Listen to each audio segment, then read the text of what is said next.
आज जी दोस्तों, अब very good morning, good evening, good afternoon. मैं स्वागत करता हूं आप सब लोगों का दोस्तों अर्जुन छाबड़ा ट्यूटोरियल पे। उम्मीद करता हूं आप सब बहुत अच्छे दोस्तों। मैं भी बहुत जबरदस्त हूं दोस्तों। जैसा कि आप सब जानते हैं, सीएमए इंटर लॉ का आज आपका पहला लेक्चर है।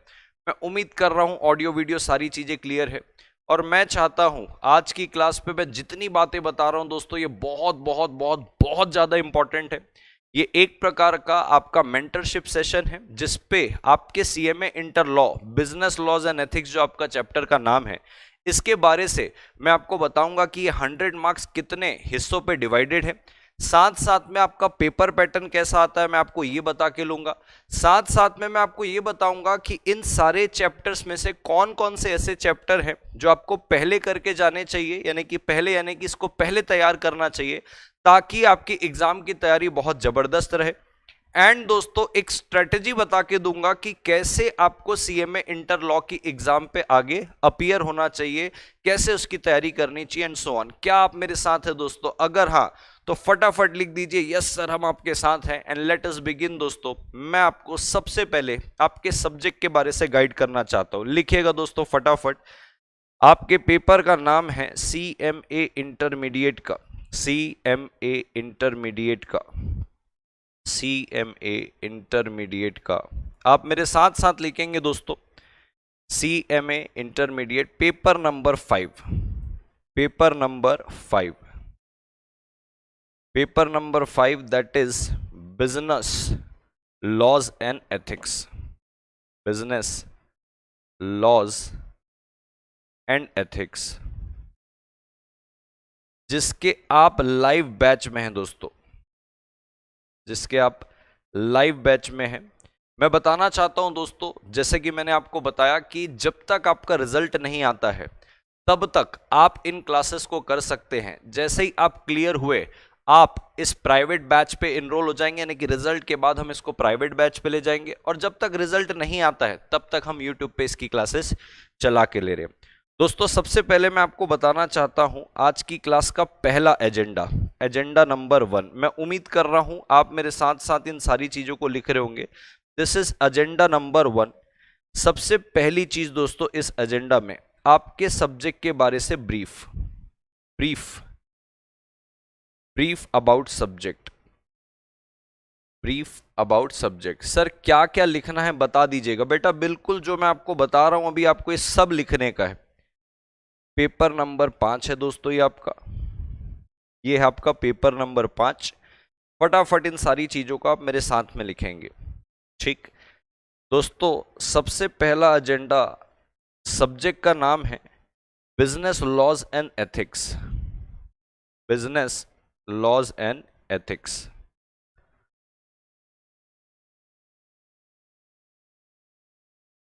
टोटल दोस्तों ये आपको 4 हिस्सों पे डिवाइड करके मिलेगा।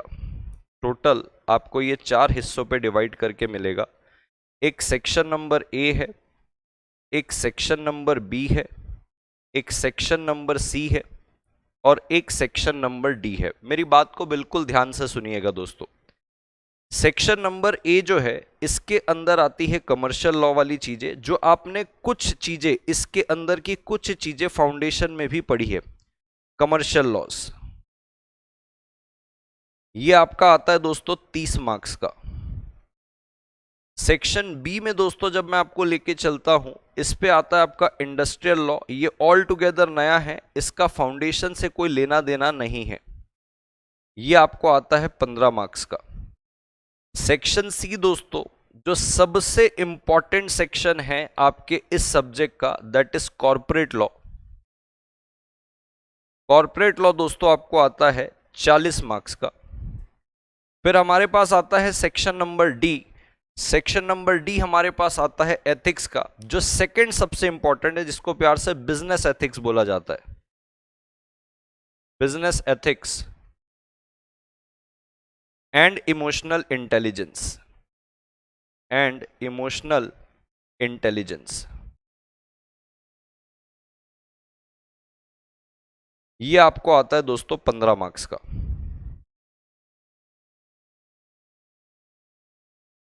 अब दोस्तों मैं आपको बताना चाहता हूं इन सारे के सारे सेक्शन के अंदर जो 4 सेक्शन मैंने आपको बताए हैं, इस पे सेक्शन ए एक ऐसा है कमर्शियल लॉ का जो आपने कहीं ना कहीं फाउंडेशन में थोड़ा सा देखा हुआ है, थोड़ा सा सुना हुआ है, बट चीजें थोड़ी सी इंटर लेवल पे अलग हो जाती है। मैं आपको बताऊंगा कि कैसे अलग होती है। ये 4 सेक्शन है दोस्तों, जिसपे सबसे इंपॉर्टेंट सेक्शन आपका जो है वो ये वाला एक सेक्शन है, वो एक ये वाला सेक्शन है।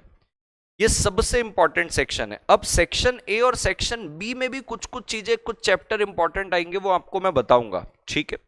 नीति जी आए हैं, कह रही सर आपकी क्लासेस बहुत अच्छे होते हैं सर, जो कर लिया अच्छे से उसके लॉ में एग्जम्पशन आना पक्का है। देखिए जी, नीति जी कह रही है कि सर ने जैसा बताया है आप अगर वैसा कर लेंगे तो एग्जम्पशन आना पक्की है। मैं उम्मीद कर रहा हूं नीति जी जो है ये मेरी पिछली बैच की स्टूडेंट होंगी। चलिए दोस्तों थोड़ा सा आगे बढ़ते हैं, एक एक सेक्शन पे बढ़ते हैं कि सर हर सेक्शन में कितने चैप्टर है। तो दोस्तों अगर मैं सेक्शन ए की बात करूं, जो बात करता है कमर्शियल लॉ की, जिसपे टोटल मैंने आपको बताए 30 मार्क्स कवर होता है। आइए एक एक करके चलते हैं। सबसे पहले दोस्तों इस पे आपका कॉन्स्टिट्यूशन से रिलेटेड, जो भारत का संविधान है ना, कॉन्स्टिट्यूशन ऑफ इंडिया, उसके संबंध में एक चैप्टर है जिसका वेटेज 5 मार्क्स का आपके इधर दिया हुआ है आपकी मॉड्यूल के अंदर, ICMAI के मॉड्यूल के अंदर। दूसरा इसके अंदर आता है दोस्तों कॉन्ट्रैक्ट, जो कहीं ना कहीं आपने फाउंडेशन में भी पढ़ा होगा। लेकिन दोस्तों मैं बताना चाहता हूं, जरूरी नहीं है कि आप फाउंडेशन से ही इंटर पे आ रहे होंगे। हो सकता है आप डायरेक्ट एंट्री वाले रूट से आ रहे होंगे, यानी कि आपने बीकॉम किया होगा या BBA किया होगा, उसके बाद आप सीधा CMA इंटर में आ रहे हो। तो मैं जब भी इन चैप्टर को पढ़ाऊंगा तो मैं आपको ये अज्यूम करके नहीं पढ़ाऊंगा कि आपने ये चीज ऑलरेडी फाउंडेशन में पढ़ी होगी। मैं इसको स्क्रैच से ही पढ़ाऊंगा।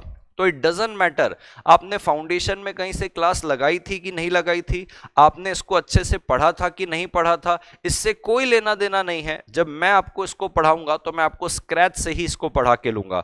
बस अभी फिलहाल के लिए जब मैं आपको इस सब्जेक्ट के बारे से इंट्रोडक्शन दे रहा हूं, इस सब्जेक्ट के बारे से कितने हिस्सों पे इसको बांटा गया है, पेपर कैसा आता है, तब मैं बता रहा हूं कि कुछ चीजें इस पे फाउंडेशन की भी रहेगी। तो दोस्तों सबसे पहला कॉन्स्टिट्यूशन हुआ, दूसरा आपका कॉन्ट्रैक्ट हुआ। कॉन्ट्रैक्ट जो है ये आपने फाउंडेशन में कहीं ना कहीं पढ़ा हुआ है, बट इंटरमीडिएट में इस पे चीजें बदल जाती है। आप जब फाउंडेशन में पढ़ रहे थे तो कोई भी माइनस मार्किंग नहीं होती थी, 100% आपका पेपर कैसा होता था, MCQ। जब आप इंटर पे इसको पढ़ोगे ये पूरा का पूरा डिस्क्रिप्टिव हो जाता है, और कॉन्ट्रैक्ट एक्ट के अंदर डायरेक्ट थ्योरी क्वेश्चन भी आता है और साथ साथ में प्रैक्टिकल केस बेस्ड वाला क्वेश्चन भी आता है, यानी कि आपको एक सिनारियो बता दिया जाएगा और आपसे उस पर एडवाइस मांगी जाएगी। ठीक है, नमस्ते सर जी, क्या हाल चाल है? जयदीप जी मेरे हाल बहुत अच्छे हैं। ठीक है, चलिए सर आप लॉ की सीरीज में ICMAI के MCQ करवाएंगे? 110% कराएंगे बेटा। इंस्टीट्यूट ने एक क्वेश्चन बैंक निकाला है MCQ बुकलेट बोल के, उस MCQ बुकलेट के अंदर 395 MCQ है। आप मेरे किसी भी पिछले बैच के स्टूडेंट से पूछ लीजिए, पहले इंस्टीट्यूट ने 300 MCQ निकाले थे उस MCQ बुकलेट में, पूरे के पूरे 300 MCQ हमने सॉल्व करवा के लिए। फिर इंस्टीट्यूट ने लास्ट पे 95 MCQ पे ऐड कर दिए, तो मैंने वो 95 MCQ भी आपको अलग से करवा के लिए हैं। तो आप बिल्कुल निश्चिंत रहिएगा, ICMAI का पास्ट एग्जाम पेपर हो, मॉडल क्वेश्चन पेपर हो, MCQ बुकलेट हो, पूरी की पूरी मॉड्यूल, ये सब कुछ आपको रटवा के चटवा के भेजा जाएगा आपके एग्जाम में। लास्ट मोमेंट तक आपको मेरे साथ हैंड होल्डिंग सपोर्ट मिलेगा दोस्तों। आइए मैं तीसरे पे लेके चलता हूं दोस्तों। इसके अंदर फिर चैप्टर आता है सोगा, that is sale of goods act. ये भी आपने कहीं ना कहीं फाउंडेशन पे सुना होगा। जो नहीं सुना है, अगेन मैं इसको पूरा का पूरा स्क्रैच से पढ़ाऊंगा। जो डायरेक्ट एंट्री से बच्चा है वो कैसे पढ़ेगा इसको। फिर इसके अंदर फोर्थ एक चैप्टर आता है, दैट इज नेगोशिएबल। अब यहां पे थोड़ा सा रुकेंगे और नेगोशिएबल के बारे से बात करेंगे। ऑल्दो फाउंडेशन में ये था, मैं कहना चाहता हूं फाउंडेशन में तो ये था, लेकिन एकदम बेसिक लेवल पे था। कैसे था? एकदम बेसिक लेवल पे, एकदम बेसिक लेवल पे फाउंडेशन में था। इंटर में पूरा का पूरा ये कैसे आ जाएगा, डिटेल पे आ जाएगा। जैसे कॉन्ट्रैक्ट एक्ट जैसे फाउंडेशन में था वैसे इंटर में भी था, लेकिन क्वेश्चन की डेप्थ बदल जाएगी।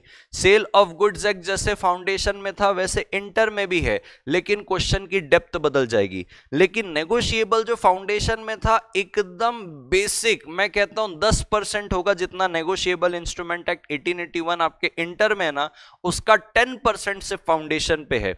तो ये सिर्फ बेसिक लेवल पे था, इंटर पे आप एडवांस लेवल पे इसको पढ़ते हो। लास्ट हमारे पास आता है दोस्तों, दैट इज पार्टनरशिप।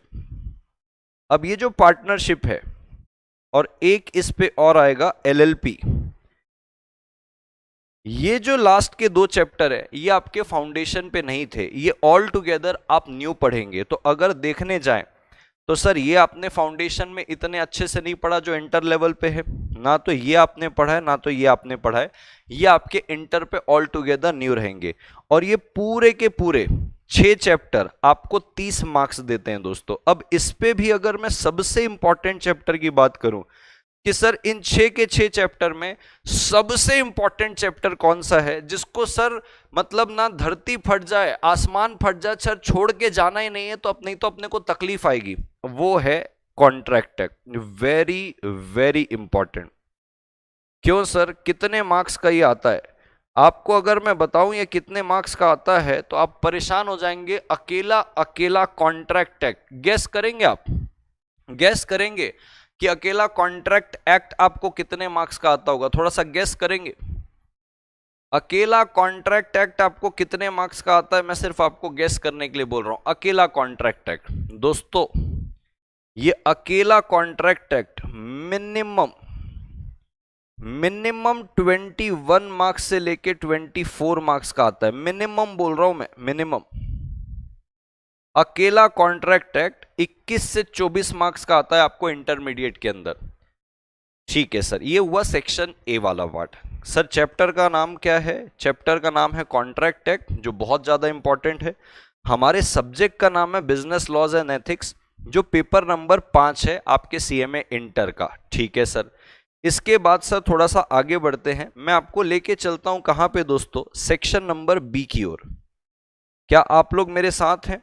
क्या आप लोग साथ साथ में इसको नोट करते जा रहे हैं? तो मुझे बताइएगा। आपके अगर चैट नहीं आते हैं तो मैं ऐसे अज्यूम करके चलता हूं कि आप मेरे साथ साथ लिख रहे हैं, इसलिए चैट नहीं कर पा रहे हैं। तो अगर क्या आपको ये सारी बातें भली भांति समझ में आ रही है कि सेक्शन ए था 30 मार्क्स का था, 6 चैप्टर थे, उस पे सबसे इंपॉर्टेंट क्या है तो मुझे बताते जाइएगा। रेशमी जी कह रही है yes sir, yes sir, okay okay, ठीक है ठीक है।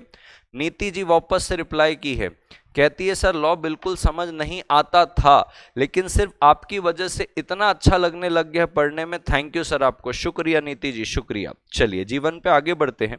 अब आता है दोस्तों आपका सेक्शन बी इंडस्ट्रियल लॉ। मेरी बात को बिल्कुल ध्यान से सुनना दोस्तों। जैसे ऊपर मैंने आपको बताया ये आएगा कितने मार्क्स का? आपको 15 मार्क्स का। अब 15 मार्क्स पे इस पे क्या क्या चीजें कवर होगी?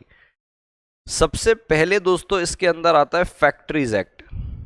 इसके अंदर आता है फैक्ट्रीज एक्ट 1948, पहला चैप्टर ये है। दूसरा चैप्टर इसके अंदर आता है payment of gratuity, payment of gratuity. तीसरा इसके अंदर आता है employees provident fund, employees provident fund.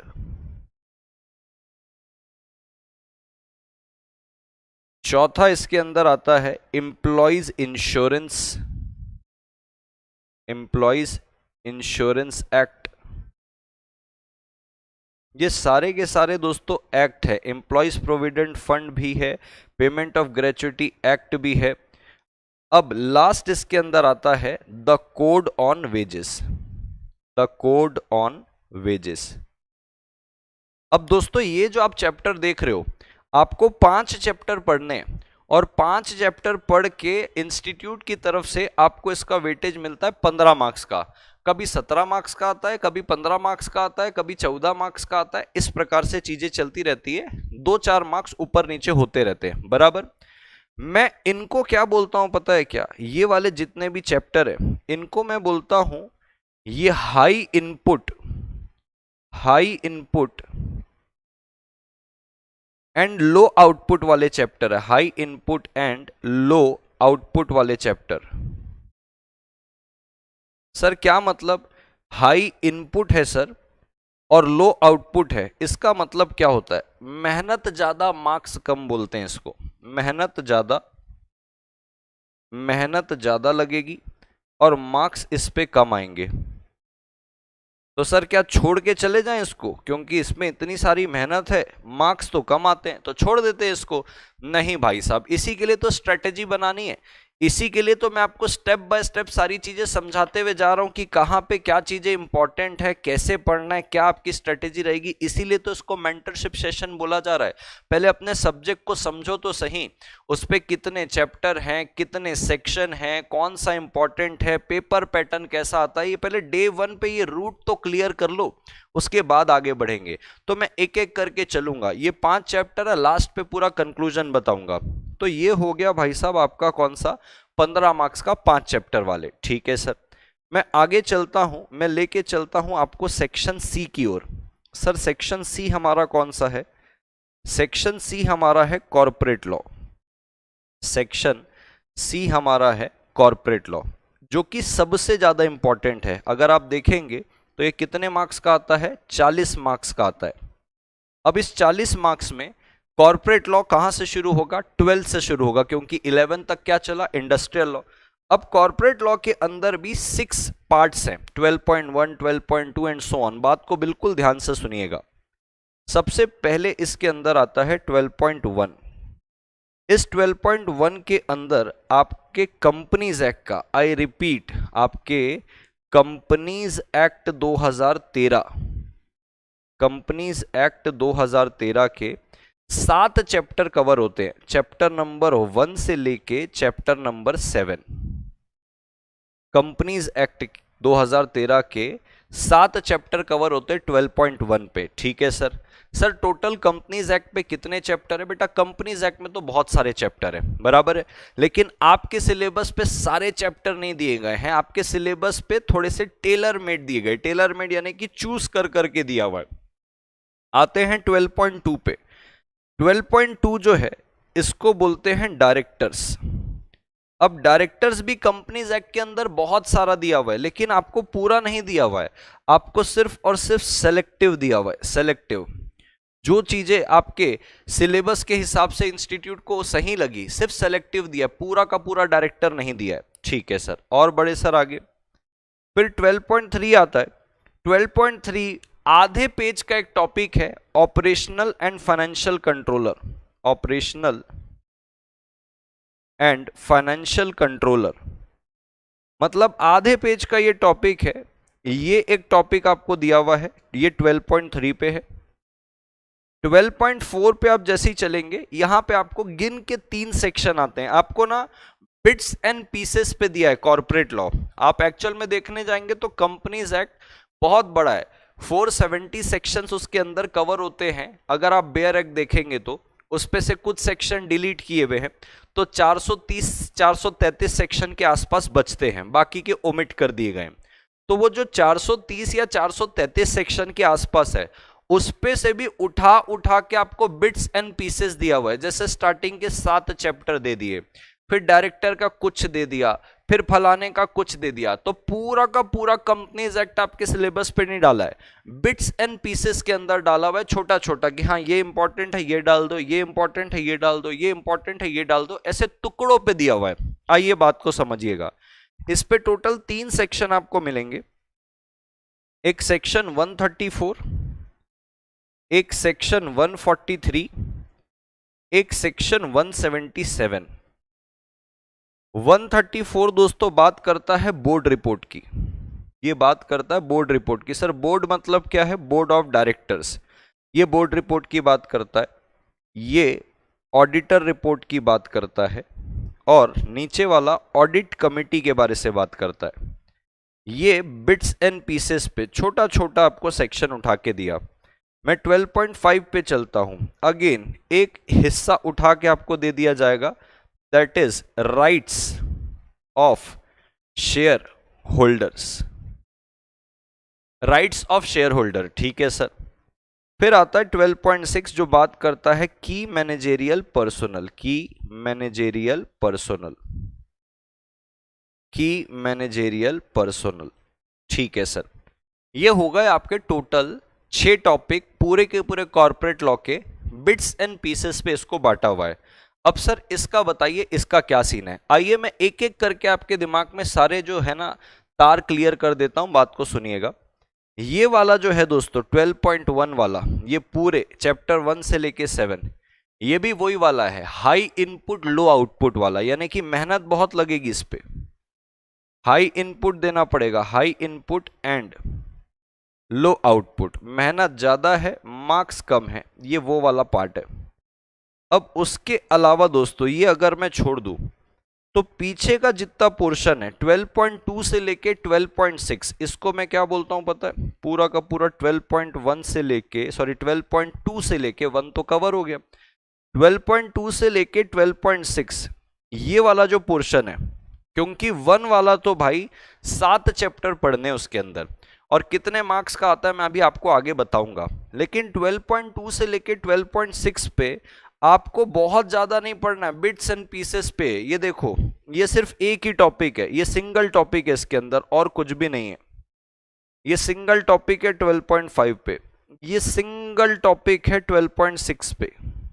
ठीक है सर, 12.4 पे ओनली 3 सेक्शंस, ये 3 ही सेक्शन पढ़ने, ओनली 3 सेक्शन।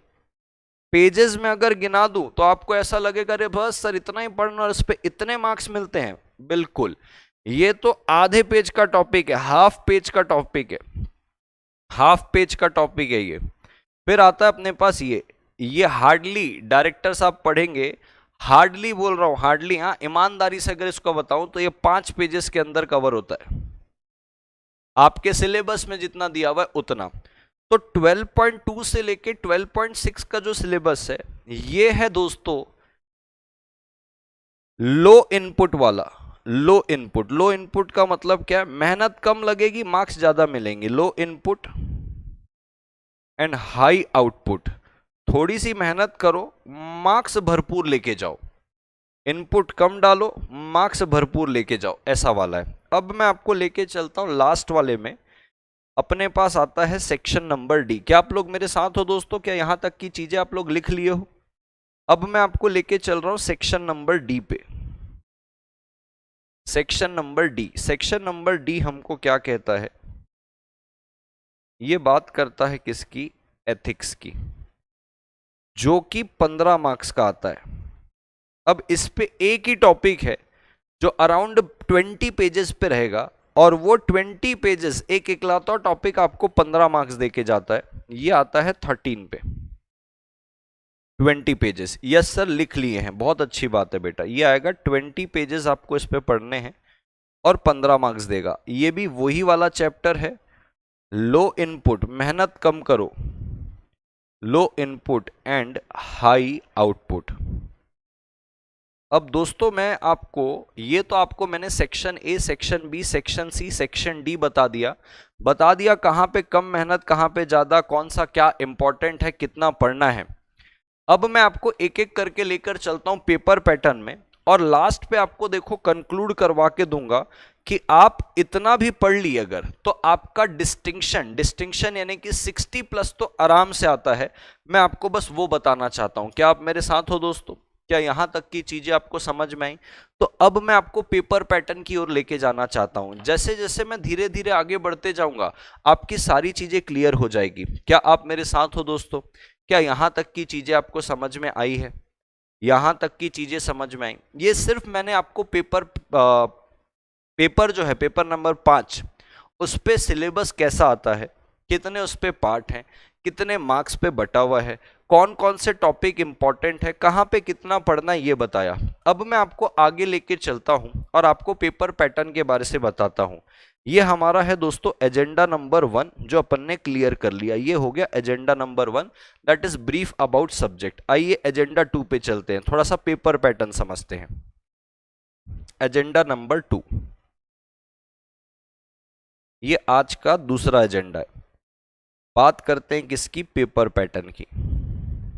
कैसा पेपर पैटर्न आता है और इसके ही बेसिस पे मैं आपको बताऊंगा कि देखो कौन कौन सी चीजें अपने को पहले तैयार करके रखनी, जिस पे श्योर शॉट मिनिमम 60 मार्क्स तो अपना ऐसे ही आ जाएगा, एकदम स्मूथली मक्खन की जैसे। आइए अब पेपर पैटर्न की बात करूं दोस्तों, तो आपका 2 हिस्सों पे पेपर बंटता है। पहला हिस्सा रहता है सेक्शन नंबर ए और ये है सेक्शन बी। सेक्शन ए में दोस्तों आपको 30 मार्क्स आते हैं, 30 मार्क्स का आता है आपको। ये 30 मार्क्स के आपको आते हैं एमसीक्यू। इस पे कोई माइनस मार्किंग नहीं है, no minus marking, no minus marking, कोई भी माइनस मार्किंग नहीं है। सेक्शन ए है, 30 मार्क्स का है, एमसीक्यू है, कोई माइनस मार्किंग इसके अंदर नहीं है और ये कंपलसरी है। कंपलसरी का मतलब इंस्टीट्यूट कहता है ये तो आपको बनाना ही पड़ेगा।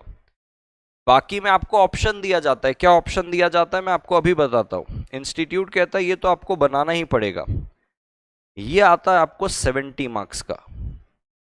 अच्छा बताना चाहता हूं माइनस मार्किंग भी नहीं है, साथ में कोई रीजनिंग भी नहीं देनी है। कौन बनेगा करोड़पति के जैसे 4 ऑप्शन रहते हैं, 4 ऑप्शन में से आपको एक बताना है कि भैया मुझे ये सही लग रहा है, क्यों सही लग रहा है इसका रीजन भी देने की जरूरत नहीं है और माइनस मार्किंग भी नहीं है। 70 मार्क्स का जो आपका आता है ये आपका डिस्क्रिप्टिव आता है, ये आपका डिस्क्रिप्टिव आता है। डिस्क्रिप्टिव का मतलब क्या, जिसपे आपको पूरे के पूरे आंसर लिखने होंगे। इस पे प्रैक्टिकल केस स्टडी वाले भी क्वेश्चन आते हैं, इस पे डायरेक्ट थ्योरी क्वेश्चन भी आते हैं। ठीक है सर, ये बताइए कि कैसा रहता है। ये आपका कवर करेगा दोस्तों क्वेश्चन नंबर 2 से लेके क्वेश्चन नंबर 8 तक, क्योंकि पहला वाला क्वेश्चन तो कौन सा रहता है एमसीक्यू, तो ये आपका कवर करता है क्वेश्चन नंबर 1 से लेके क्वेश्चन नंबर 8, क्योंकि ये आपका कवर करेगा क्वेश्चन नंबर 1।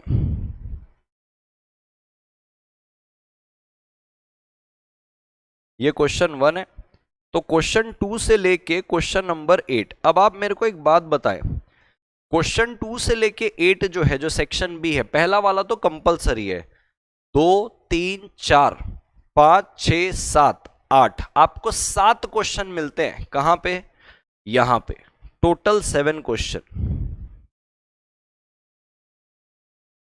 टोटल 7 क्वेश्चन मिलेंगे। इस पे आपको बनाना कोई 5 है, एनी 5। तो टोटल अगर आप देखोगे तो क्वेश्चन नंबर 1 एक हो गया सेक्शन ए पे, और सेक्शन बी पे टोटल 7 क्वेश्चन हो गए। तो टोटल कितने क्वेश्चन हुए, 8, जिसपे पहला वाला कंपलसरी है, उस पे कोई ऑप्शन नहीं, वो आपको बनाना ही पड़ेगा। और उसको क्या ही छोड़ोगे, कोई माइनस मार्किंग तो है नहीं कि गलत जवाब दे दिया तो मार्क्स कटेंगे। बाजू में 2 से लेके 8 है, टोटल 7 क्वेश्चन, उस पे बनाना 5 है।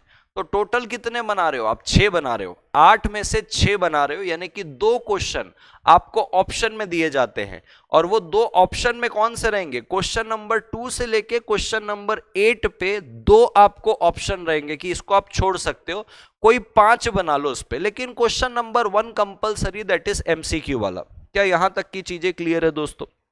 अगर यहां तक की चीजें क्लियर है तो आइए फटाफट चलते हैं। अब कहता है दोस्तों थोड़ा सा जीवन पे आगे बढ़ते हैं। ये जो डिस्क्रिप्टिव क्वेश्चन है ना दोस्तों, ये जो डिस्क्रिप्टिव क्वेश्चन जो मैंने आपको बताया सेक्शन बी की तरफ, सेक्शन नंबर बी की तरफ जो मैंने आपको बताया कि लिखना रहता है, आइए इसके बारे से भी थोड़ी सी बात करते हैं।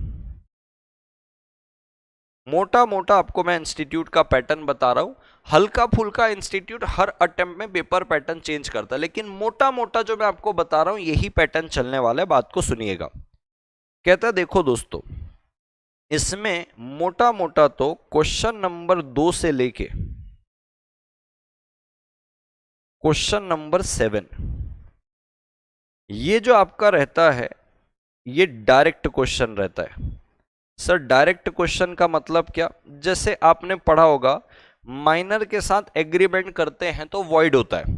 तो बोलेगा बताओ माइनर के साथ अगर आपने एग्रीमेंट किया तो उसके क्या क्या कॉन्सिक्वेंसेज होंगे। तो आपको बताना है कि भाई एग्रीमेंट किया तो वॉइड है, वो रेटिफाई भी नहीं कर सकता है, मेजर हो जाएगा तो भी रेटिफाई नहीं करेगा, रूल ऑफ स्टॉपेल माइनर के ऊपर नहीं लगता है, नेसेसरीज अगर आपने उसको सप्लाई की तो उसका स्टेट लायबल रहेगा, माइनर खुद से लायबल रहने वाला नहीं है, एंड सो ऑन, ये सारी बातें वहां पे चलेगी।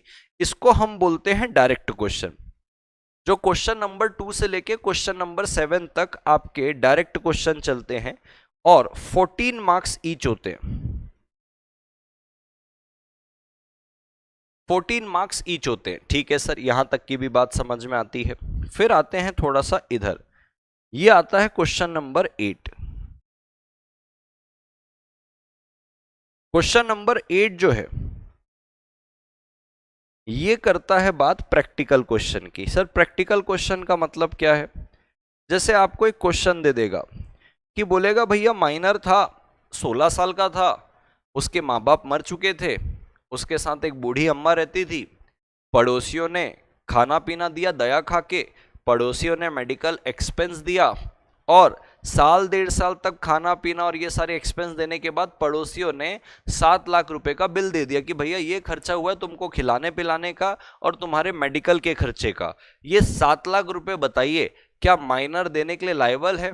और आपको यह भी बताया जाएगा कि माइनर के पास उसके घर के अलावा कुछ भी नहीं है, तो आपको इसमें बताना पड़ेगा कि माइनर अपने जेब से तो नहीं देगा, बट हाँ माइनर का घर बेच के पैसे वसूल किए जा सकते हैं, माइनर पर्सनली लायबल नहीं रहेगा। ये एक प्रकार का प्रैक्टिकल क्वेश्चन आ सकता है उसके अंदर, जहां पे आपको एक केस स्टडी दे देगा, आपको प्रोविजन लिखना पड़ेगा, प्रोविजन समझाना पड़ेगा और उसके हिसाब से आपको एडवाइस करनी पड़ेगी। ये क्वेश्चन नंबर 8 है प्रैक्टिकल क्वेश्चन का। अब यहां पे भी 14 मार्क्स ईच होता है। सर 14 मार्क्स ईच का मतलब क्या है? हर क्वेश्चन पे, क्वेश्चन नंबर 2 से लेके क्वेश्चन नंबर 8 पे दो क्वेश्चन रहेंगे। जैसे क्वेश्चन 2 पे ए और बी आएगा, क्वेश्चन 3 पे ए और बी आएगा, क्वेश्चन 4 पे ए और बी आएगा, क्वेश्चन 5 में ए और बी आएगा, क्वेश्चन 6 पे ए और बी आएगा, क्वेश्चन 7 पे ए और बी आएगा, क्वेश्चन 8 पे ए और बी आएगा। तो ऐसे करके मैंने लिखा है कि भैया 14 मार्क्स क्या रहेंगे? ईच रहेंगे। क्या यहां तक की चीजें क्लियर है? ठीक है सर। अब आते हैं थोड़ा सा और आगे बढ़ते हैं और आपको मैं समझाता हूं जबरदस्त तरीके से कि कैसे अपने को इसकी तैयारी करनी है। सर क्वेश्चन 1 तो कंपलसरी MCQ, इस पे कोई सोचना नहीं है। ठीक है, आइए बात को समझते हैं। चलिए जीवन पे आगे बढ़ते हैं। अब ये कहता देखो आओ, अब अपन चलते हैं क्वेश्चन नंबर 2 के डिटेल्स पे कि सर क्वेश्चन नंबर 2 हुआ, क्वेश्चन नंबर 2 का ए और क्वेश्चन नंबर 2 का बी। डायरेक्ट क्वेश्चन आने वाला है। DQ का मतलब है डायरेक्ट क्वेश्चन। सर ये डायरेक्ट क्वेश्चन किधर से आएगा? कॉन्ट्रैक्ट से। कॉन्ट्रैक्ट से डायरेक्ट क्वेश्चन आएगा तो टोटल कितना हो गया? 14 मार्क्स, क्योंकि 7 मार्क्स का एक रहेगा। जैसे मैंने बताया था 14 मार्क्स ईच बोला, तो यहां पे ये 7 मार्क्स का है और ये 7 मार्क्स का है। सर क्या ये कंपलसरी है कि क्वेश्चन 2A DQ यानी कि डायरेक्ट क्वेश्चन कॉन्ट्रैक्ट से आएगा? 110% पिछले 5 पेपर उठा के आप देख लीजिएगा, पहला क्वेश्चन जो रहेगा डिस्क्रिप्टिव वाला यानी कि क्वेश्चन 2 वो कॉन्ट्रैक्ट से ही आएगा। तो 14 मार्क्स का तो कॉन्ट्रैक्ट हुआ। ठीक है सर, थोड़ा सा और आगे बढ़ते हैं। मैं क्वेश्चन नंबर 3 पे आपको लेके चलता हूं। 3 का ए और बी जो है ये आता है मिक्स। मिक्स का मतलब क्या है सर? कहां से आएगा? ये एक तो आ सकता है आपके नेगोशिएबल से, यानी कि सर कमर्शियल लॉ के कितने बचे हुए चैप्टर रहे कॉन्ट्रैक्ट के बाद? नेगोशिएबल हो गया, LLP हो गया, सोगा हो गया, पार्टनरशिप हो गया, बराबर है? यस सर, इस पे से ले लो। तो या तो नेगोशिएबल, या तो LLP, या तो आपका सोगा, या तो आपका पार्टनरशिप, या तो आपका पार्टनरशिप। यहां से आएंगे। सर कैसे क्वेश्चन आएंगे? डायरेक्ट क्वेश्चन ही आएंगे सर। सर लिख दूं क्या DQ? बिल्कुल लिख दो, डायरेक्ट क्वेश्चन ही आने वाले हैं। इसको बोला जाता है डायरेक्ट क्वेश्चन। ये मिक्स आएंगे, यानी कि सर जो आपने कमर्शियल लॉ बोला उस पे ना सर टोटल 6 चैप्टर थे, तो आपने क्वेश्चन नंबर 2 पे तो कवर कर लिया कॉन्ट्रैक्ट, बाकी के 4 चैप्टर आपने कवर कर लिए। क्वेश्चन 3 पे मिक्स आएंगे कि कभी नेगोशिएबल, कभी LLP, कभी सोगा, कभी पार्टनरशिप। सर एक चैप्टर और था कॉन्स्टिट्यूशन वाला, वो कॉन्स्टिट्यूशन वाला चैप्टर आपने कवर नहीं किया। मैं बताना चाहता हूं दोस्तों, ये वाला जो चैप्टर है कॉन्स्टिट्यूशन वाला, इसमें से सिर्फ और सिर्फ इंस्टीट्यूट एमसीक्यू देता है, ओनली एमसीक्यू। एमसीक्यू के अलावा ना तो इससे कोई डायरेक्ट क्वेश्चन आज तक बना है, ना तो कोई प्रैक्टिकल क्वेश्चन बना है। इसीलिए अगर आप देखेंगे तो क्वेश्चन 2A के अंदर आपको सबसे पहले कॉन्ट्रैक्ट दे दिया 14 मार्क्स का, बचे हुए चैप्टर को क्वेश्चन नंबर 3 पे डाल दिया, तो यही आपके डिस्क्रिप्टिव क्वेश्चन हो गए।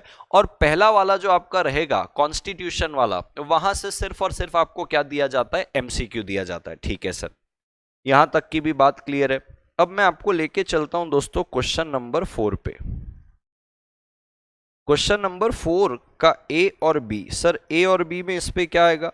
अब देखो दोस्तों, कमर्शियल लॉ हो गया, तो अब क्या बचेगा, इंडस्ट्रियल लॉ। तो इंडस्ट्रियल लॉ के भी डायरेक्ट क्वेश्चन, इंडस्ट्रियल लॉ के भी डायरेक्ट क्वेश्चन आपके 4th वाले नंबर पे आएंगे। ये आ गया इंडस्ट्रियल लॉस, डायरेक्ट क्वेश्चन आएंगे, ये 4th वाला है। सर कंपलसरी है क्या कि क्वेश्चन नंबर 4 पे इंडस्ट्रियल लॉ से ही आएगा 4A और 4B में, 110% कंफर्म है। अब तक इंस्टीट्यूट ने जो पेपर लिया वही है और डायरेक्ट क्वेश्चन है, कोई प्रैक्टिकल क्वेश्चन इससे नहीं है। अब मैं आपको लेके चलता हूं क्वेश्चन नंबर 5 पे। क्वेश्चन नंबर 5 का A और 5 का B। अब सर इस पे क्या आता है, एक एक करके बताइए। तो देखो दोस्तों, 5 के A में भी आपको डायरेक्ट क्वेश्चन पूछेगा। कहां से डायरेक्ट क्वेश्चन पूछेगा, कॉर्पोरेट लॉ से। कॉर्पोरेट लॉ का कौन सा वाला, 12.1 वाला। 12.1 पे कौन सा वाला था सर, 12.1 पे चैप्टर नंबर 1 से लेके चैप्टर नंबर 7 तक की चीजें थी सर, बराबर है। डायरेक्ट क्वेश्चन जो पूछेगा 5A पे वो कॉर्पोरेट लॉ से पूछेगा। कॉर्पोरेट लॉ का भी जो 12.1 है चैप्टर 1 से लेके चैप्टर 7 वहां से पूछेगा। अब बात आती है सर, ये B वाला कहां से पूछेगा, तो ये 12.2 से लेके 12.6 में से जितने भी टॉपिक है उस पे से पूछेगा। ठीक है सर, क्वेश्चन नंबर 6 पे चलिए सर। सर 6 किससे पूछेगा, तो मैं बताना चाहता हूं 6 का A हो चाहे 6 का B हो, ये दोनों के दोनों 12.2 से लेके 12.6 के जो टॉपिक है आपके कॉर्पोरेट लॉ के, ये यहां से पूछे जाएंगे। अच्छा सर, इसीलिए आपने कॉर्पोरेट लॉ को बहुत इंपॉर्टेंट बताया था और आपने इसीलिए बोला था कि 12.1 पे जो है 7 चैप्टर है, 7 चैप्टर में आप देखोगे तो एक ही सवाल आता है, दैट इज 5A। यानी कि डिस्क्रिप्टिव क्वेश्चन की बात करूं कॉर्पोरेट लॉ से, जो चैप्टर 1 से लेके चैप्टर 7 है, 12.1 वाला जो टॉपिक है, 7 चैप्टर आप पढ़ोगे तो जाके आपको 7 मार्क्स एक डिस्क्रिप्टिव क्वेश्चन आता है क्वेश्चन 5A के अंदर। उसके अलावा एमसीक्यू भी बनते हैं उन चैप्टर से, लेकिन अगर मैं डिस्क्रिप्टिव क्वेश्चन की बात करूं तो एक ही डिस्क्रिप्टिव क्वेश्चन बनता है चैप्टर 1 से लेके जब आप चैप्टर 7 पढ़ोगे कंपनीज एक्ट का, उससे एक डिस्क्रिप्टिव क्वेश्चन बनता है 5A के अंदर 7 मार्क्स का। और इसीलिए मैंने 12.2 से लेके 12.6 के जितने भी टॉपिक थे जिसमें छोटा छोटा पढ़ना है, लेकिन उस पे से टोटल 3 डिस्क्रिप्टिव क्वेश्चन बनते हैं, यानी कि 7 × 3 करोगे तो 21 मार्क्स मिलता है। पढ़ना छोटा सा है, मिलेगा 21 मार्क्स। 12.1 में चैप्टर 1 से लेके चैप्टर 7 चैप्टर पढ़ना है, मिलेगा 7 मार्क्स। इसीलिए मैंने इस वाले टॉपिक को, देखो ये यहां से लेके यहां तक 12, ये क्वेश्चन नंबर 5B और 6A और 6B, इनको बोला था ये लो इनपुट है और हाई आउटपुट है, मेहनत कम करना है लेकिन मार्क्स ज्यादा मिलेगा। लो इनपुट एंड हाई आउटपुट। क्या आप मेरे साथ हो दोस्तों, क्या यहां तक की चीजें आपको अच्छे से समझ में आ रही है, फटाफट बताएं। ठीक है, फटाफट बताएं दोस्तों कैसा लग रहा है। शिवंकर शेठ आ रहे हैं, फाइनल का न्यू बैच आएगा या रिकॉर्डेड आएगा। बेटा फाइनल के बारे से बाद में बात करेंगे। अच्छा लगा कि आपके 62 मार्क्स आए हैं CMA इंटर में, बहुत अच्छी बात है। फाइनल के लिए बेटा आप ऑफिस पे कॉल कर लीजिएगा, ठीक है। मैं आपको लेके चलता हूं क्वेश्चन नंबर 7 पे। क्वेश्चन नंबर 7A है और 7B है। सर ये किसका रहेगा, ये डायरेक्ट क्वेश्चन रहने वाला है। डायरेक्ट क्वेश्चन किसका रहेगा सर, ये डायरेक्ट क्वेश्चन रहेगा एथिक्स का। तो जैसे मैंने आपको बताया कि एथिक्स में भी आपको पढ़ना छोटा सा ही है, 20 पेजेस के अराउंड आपका पढ़ने का रहेगा सिलेबस, लेकिन वो आपको 14 मार्क्स के डायरेक्ट डिस्क्रिप्टिव क्वेश्चन देके जाएगा। चलते हैं क्वेश्चन नंबर 8 पे। चलते हैं क्वेश्चन नंबर 8 पे। क्वेश्चन नंबर 8A और 8B। 8A में अगर आप जाएंगे तो दोस्तों यहां पे आपको प्रैक्टिकल क्वेश्चन मिलता है। आई रिपीट, कौन सा क्वेश्चन? प्रैक्टिकल। यहां पे भी क्या मिलेगा? प्रैक्टिकल। सर किसका प्रैक्टिकल क्वेश्चन आएगा बताइए? अभी 1 सेकेंड में बता देता हूं। तो कहता है देखो दोस्तों, जो आपका 8A है इस पे प्रैक्टिकल क्वेश्चन या तो आता है कॉन्ट्रैक्ट से या तो आता है नेगोशिएबल से। सर ये तो वापस से कमर्शियल लॉ वाला आ गया सर। बिल्कुल, और most of the time contract से ही प्रैक्टिकल क्वेश्चन आता है। Most of the time contract से ही प्रैक्टिकल क्वेश्चन आता है। कभी कभी ऐसा हो गया कि नेगोशिएबल से प्रैक्टिकल क्वेश्चन दे दिया गया, लेकिन most of the time contract से ही क्वेश्चन आएगा। और ये वाला जो पार्ट है 8B, ये आपको कॉर्पोरेट लॉ से प्रैक्टिकल क्वेश्चन देता है। कॉर्पोरेट लॉ पे भी डायरेक्टर वाला जो टॉपिक है, डायरेक्टर वाला topic most of the time यहां से ही पूछता है, मोस्ट ऑफ द टाइम। ठीक है दोस्तों, तो ये टोटल 8A और 8B हुआ, जो आपका कौन सा वाला साइड है? Practical side. तो अगर आप देखोगे क्वेश्चन नंबर 2 से लेके क्वेश्चन नंबर 8 तक आपका प्रैक्टिकल वाला साइड कौन सा है? Question number 8। 2, 3, 4, 5, 6, 7 यहां पे पूरे के पूरे डिस्क्रिप्टिव क्वेश्चन रहते हैं। जो क्वेश्चन नंबर 8 रहता है वो क्वेश्चन नंबर 8 आपका प्रैक्टिकल वाला साइड रहता है। क्या आपको यहां तक की चीजें समझ में आई दोस्तों? क्या आपको यहां तक की चीजें समझ में आई दोस्तों? Ladies and gentleman, boys and girls, क्या आपको यहां तक की चीजें समझ में आई? अब मैं आपको एक कंक्लूजन देता हूं कि सर ये तो समझ में आ गया सर, क्वेश्चन नंबर 1 कंपलसरी रहेगा, 2 से चीजें कैसे चलेगी, 3 पे क्या रहेगी, 4 पे क्या रहेगी। अब मैं आपको बताता हूं मैं आपको तैयारी कैसे कराऊंगा। आइए, जो मैंने आपको बोला ना कि मजाक मजाक में मैं आपके 60 मार्क्स दिलवा सकता हूं, अब आइए आपको 60 मार्क्स की तैयारी बताता हूं। इसको मैं करता हूं क्लोज और मैं आपको लेके चलता हूं और बताता हूं कैसे एक स्मार्ट प्लानिंग के साथ सारी चीजों को ऑब्जर्व करने के बाद आप लॉ में किसी भी कीमत में गिरी सी गिरी हालत में 60 मार्क्स ले आएंगे। बात को सुनना दोस्तों, अगर मैं बात करूं सिर्फ और सिर्फ कमर्शियल लॉ की, अगर मैं बात करूं आपके सिर्फ और सिर्फ कमर्शियल लॉस की, इस कमर्शियल लॉस पे अगर मैं बात करूं तो अगर आप कॉन्ट्रैक्ट एक्ट को ही देख ले, कॉन्ट्रैक्ट एक्ट आपको कितने मार्क्स का आया? सर कॉन्ट्रैक्ट एक्ट में आपने बताया क्वेश्चन नंबर 2A आता है कॉन्ट्रैक्ट एक्ट से, क्वेश्चन नंबर 2B आता है सर कॉन्ट्रैक्ट एक्ट से। बिल्कुल सर, ये 7 मार्क्स का, ये 7 मार्क्स का। सर कुछ एमसीक्यू भी तो आता होगा? बिल्कुल आता है, 2 मार्क्स का तो एमसीक्यू आता है, मिनिमम बोल रहा हूं, मिनिमम 2 मार्क्स का, मिनिमम 2 मार्क्स का एमसीक्यू। और मैंने आपको जो बताया क्वेश्चन नंबर 8A से, क्वेश्चन नंबर 8A से एक प्रैक्टिकल क्वेश्चन आता है जो 99.99% कॉन्ट्रैक्ट से ही आता है, मैं उसके भी 7 मार्क्स जोड़ लेता हूं जो क्वेश्चन 8A में है। क्वेश्चन 2A और 2B तो कॉन्ट्रैक्ट से ही आना है। तो आप अगर देखोगे तो 21, 7, 7, 7, 21 और एक एमसीक्यू जो 2 मार्क्स का आएगा, 23 मार्क्स का तो सिर्फ और सिर्फ आपका कॉन्ट्रैक्ट एक्ट हो गया। क्या चाहिए जीवन के अंदर? आइए आगे और बढ़ते हैं। आगे अगर और बढ़े तो कहता है भाई जैसे मान लीजिए आपने कॉर्पोरेट लॉ का, कॉर्पोरेट लॉ, कॉर्पोरेट लॉ का आपने 12.2 से लेके 12.6 वाला पढ़ा। मैं 12.1 की बात नहीं कर रहा हूं, मैं 12.2 से लेके 12.6 की बात कर रहा हूं, जो चैप्टर 1 से लेके 7 के अलावा के जो हैं, जहां पे सिंगल सिंगल पेज के टॉपिक है, 5 पेज के टॉपिक है, 1 पेज का टॉपिक है, सिंगल सिंगल टॉपिक है। यहां से आपको टोटल कितने क्वेश्चन बने थे 12.2 से लेके 12.6? ये देखिए, एक क्वेश्चन 5B, 6A और 6B बना था। तो अगर आप देखोगे ये 3 क्वेश्चन मिला के आपको कितने मार्क्स देते हैं? 21 मार्क्स देते हैं, क्योंकि 7-7 मार्क्स के एक क्वेश्चन आ रहे हैं। ठीक है सर, अब अगर आगे बात करें, ये 21 मार्क्स हुए और मैं ले लेता हूं 4 मार्क्स और। सर ये 4 मार्क्स किसके हैं? एमसीक्यू के हैं। सर क्या इसमें से 4 मार्क्स के एमसीक्यू आते हैं? हाँ, 12.2 से लेके 12.6 में मिनिमम 2 एमसीक्यू आएंगे, एक एमसीक्यू 2 मार्क्स का होता है। तो ये टोटल आपको कितना मार्क्स दे दिया? 25 मार्क्स दे दिया। अच्छी बात है। अब आपका एक टॉपिक आता है कौन सा वाला, एथिक्स का। एथिक्स में अच्छा, और ये भी बताना चाहता हूं, ये 12.2 से लेके 12.6 पे आपको पढ़ना 24 पेजेस है, और एथिक्स में आपको पढ़ना है 20 पेजेस, 20 पेज आपको पढ़ना है एथिक्स पे। सर एथिक्स में कौन से क्वेश्चन आते हैं, अभी बताया था, ये देखो एथिक्स में क्वेश्चन नंबर 7A और 7B आता है।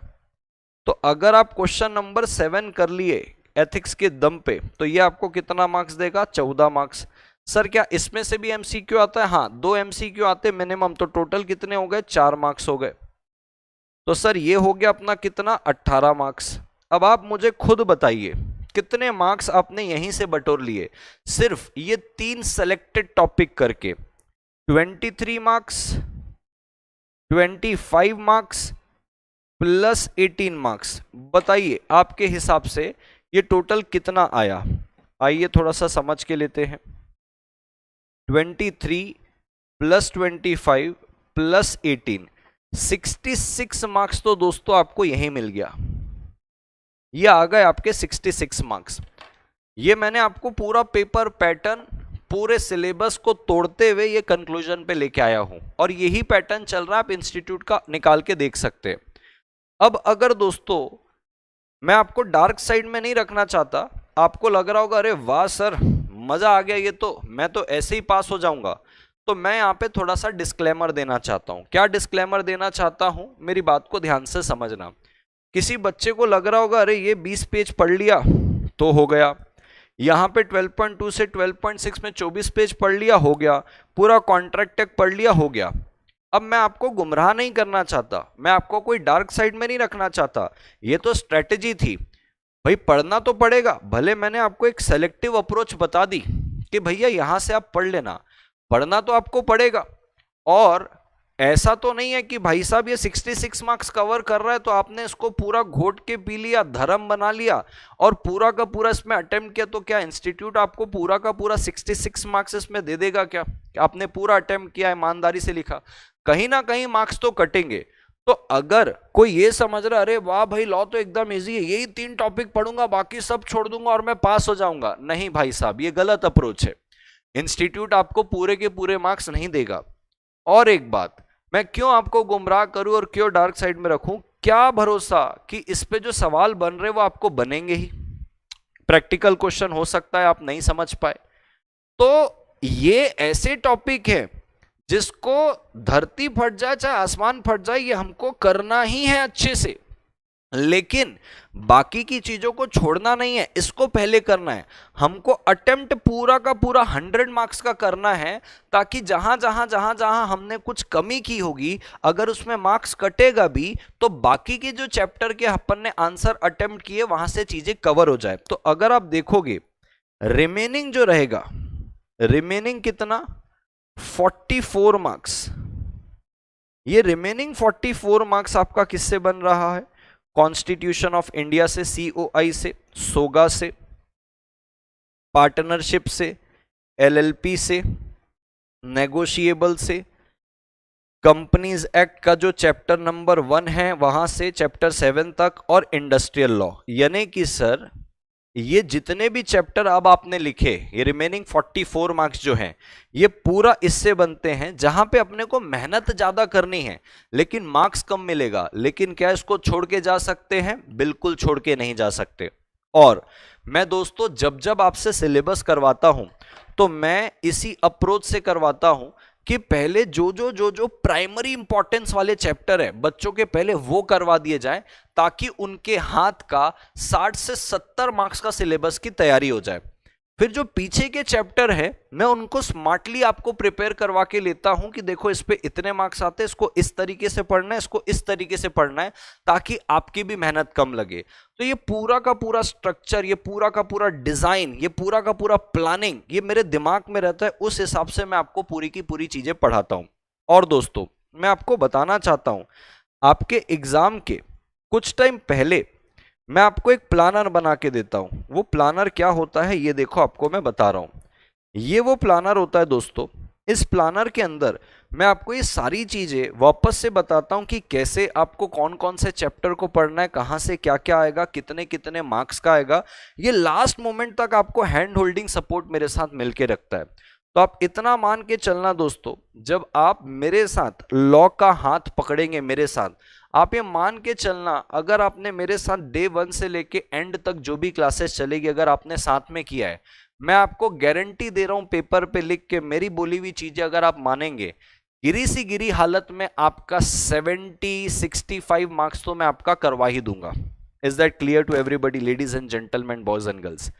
This is all about the orientation session दोस्तों, जो आज का हुआ, जिसपे मैंने आपको सारी बातें बताई कि कौन कौन सी चीजें अपने को कैसे कैसे पढ़ के लेनी है, कितने मार्क्स का हमारा पेपर रहता है, क्या उस पे एमसीक्यू, क्या उस पे डिस्क्रिप्टिव, पेपर का नाम क्या है, कौन सा पेपर है अपना, पेपर पैटर्न कैसा होता है।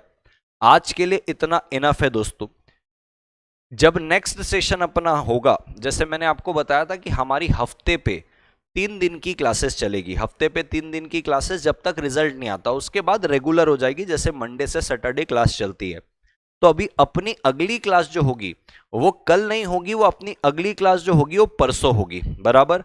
और परसों मैं आपको सिखाऊंगा लॉ पढ़ने का सही तरीका क्या होता है, क्योंकि आमतौर पर आप लॉ को क्या मान लेते हो, थ्योरी मान लेते हो। नहीं, लॉ थ्योरी नहीं है। तो जब परसों अपन मिलेंगे तो परसों की क्लास पे मैं आपको बताऊंगा what is the right approach to learn law, सही तरीका क्या होता है लॉ को पढ़ने का। क्या आज का सेशन जहां पे पेपर के अंदर सिलेबस का जो बाइफर्केशन था, कितना मार्क्स का कहां से आता है, क्या पेपर पैटर्न होता है, क्या आपको ये सारी चीजें अच्छे से समझ गई दोस्तों? अगर हाँ तो बताइए हाँ सर समझ गई है। अब दूसरी बात, जो बच्चे कह रहे हैं कि सर कैसे हमको ये परचेस करना है, कॉम्बो कैसे परचेस करना है, तो मैं आपको बताना चाहता हूं 6262621438 ये मेरे ऑफिस का नंबर है। एक है 959552521438। यहाँ पे जो भी काउंसलर आपको मिलेंगे, मैं बताना चाहता हूं यहाँ पे जो काउंसलर हैं, ये दोनों के दोनों जो काउंसलर आपको इस नंबर पे मिलेंगे, ये सीएमए फाइनल में है।